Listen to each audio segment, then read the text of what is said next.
એક બે મિત્ર હોય છે, તેમાં એક મિત્ર ગરીબ હોય છે અને એક મિત્ર અમીર હોય છે. અમીર હોય એ બહુ જ અમીર હોય છે અને ગરીબ હોય એ નાના મોટા કામ કરતા હોય અને દૂધનો ડેરી ફાર્મ ને એવું બધું એમણે ખોલ્યું હોય, પણ એટલું બધું એના ઉપર કરજું થઈ જાય અને એ એકદમ ડૂબવાને આરે આવી જાય છે.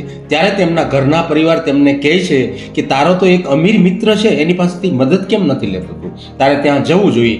એને બહુ સમજાવ્યો અને આખા પરિવાર સાથે તે લોકો તેમના અમીર મિત્રને ઘરે ગયા અને જેવા તેમના ઘરે ગયા, સિક્યોરિટી ગાર્ડને કીધું કે એ મારો જૂનો મિત્ર છે, તમે જઈને ખાલી કયો. એટલે તરત તેમના મિત્રને કીધું, એટલે મિત્રએ તેનું પૂર જોરશોરમાંથી સ્વાગત કર્યું અને બધાને રોક્યા અને બધાને કીધું કે આજે આખી રાત આરામ કરો, આપણે આ વિષય ઉપર સવારે વાત કરશું. સવારે ડિસ્કસ ચાલુ થઈ અને તેમના મિત્રએ એમને કીધું કે ભાઈ મારી હાલત બહુ ખરાબ છે, હવે હું ડૂબવાને આરે છું, જો તારાથી કાંઈ મદદ થાય તો તું મને કર, તો હું આમાંથી ઉગરી શકું. ત્યારે તે એમના મિત્રએ તેમના મંત્રીને બોલાવ્યો અને મંત્રીને કીધું કે આમને એક બકરી આપી દો. ત્યારે આ લોકો વિચારમાં પડ્યા કે આ શું કહે છે. બસ કંઈ વિચાર્યા વિના તેમણે એક બકરી આપી દીધી. આ લોકો બકરી લઈ અને પાછા પોતાના ગામમાં આવી ગયા અને 10 દિવસ 15 દિવસ થયા તે બકરી મરી જાય છે.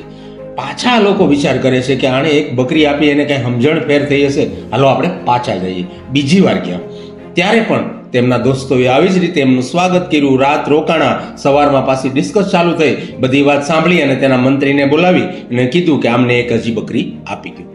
ઓલા લોકો કંઈ વિચારે કે આમાં શું કરવું, આની પાસે આપણે મદદ લેવા આવ્યા છીએ કે કાંઈ સમજાતું નથી. પાછી બકરી લઈ અને પોતાના ગામમાં આવી જાય છે અને 10-15 દિવસ થાય તો પાછી બકરી મરી જાય છે.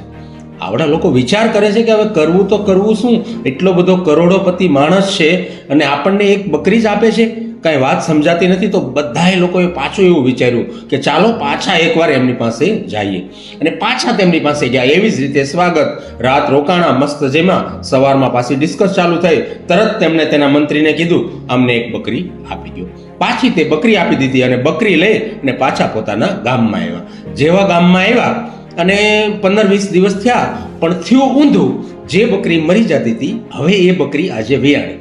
એકમાંથી 2 બકરી થઈ ગઈ. થોડું થોડું દૂધ થવા માંડ્યું અને તે દૂધ વેચી અને તેમનું ગુજરાન ચાલવા માંડ્યું. અને પછી થોડાક દિવસ પછી ઈવડા લોકોએ વિચાર્યું કે હવે આપણા આ દોસ્તારને છે ને ધન્યવાદ દેવા માટે આપણે ત્યાં જવું જોઈએ.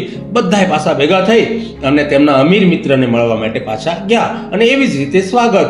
રાતે આરામ કર્યો, સવારે પાછી ડિસ્કસ.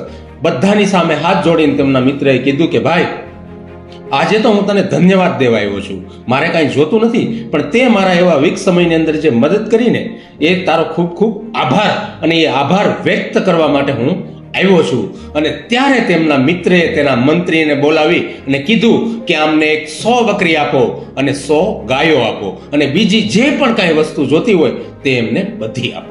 ઓલા લોકો બધા વિચારમાં પડી ગયા કે આજે આપણે માંગવા નથી આવ્યા અને ખાલી તેમનો ધન્યવાદ વ્યક્ત કરવા માટે આવ્યા છીએ, અને એટલું બધું આ કેમ આપી દીધું? બધા વિચાર કરે છે. ત્યારે તેમના મિત્રએ તેમને કીધું કે દોસ્ત, તે દિવસે હું તને આખું રાજ્ય આપી દેત ને, પણ તારો સમય ત્યારે વીક હાલતો હતો.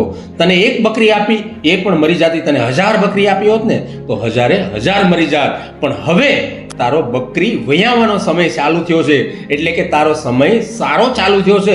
હવે તું પ્રગતિ કર, જે પણ કંઈ જોઈએ ને એ અહીંયાથી મળશે. તો દોસ્તો, આ કહાનીથી એક શીખ લેવાની એ છે કે જ્યારે આપણો સમય ખરાબ ચાલતો હોય ને ત્યારે છાનો મનો ચૂપ રીતે ભગવાનનું નામ લઈ અને જેટલો સમય પસાર થાય ને એ પસાર કરવાની કોશિશ કરવાની. એ જ આપણા માટે બેસ્ટમાં બેસ્ટ રસ્તો રહેશે. અને અમારી કહાની પસંદ આવી હોય તો ચોક્કસથી એક લાઈક કરજો.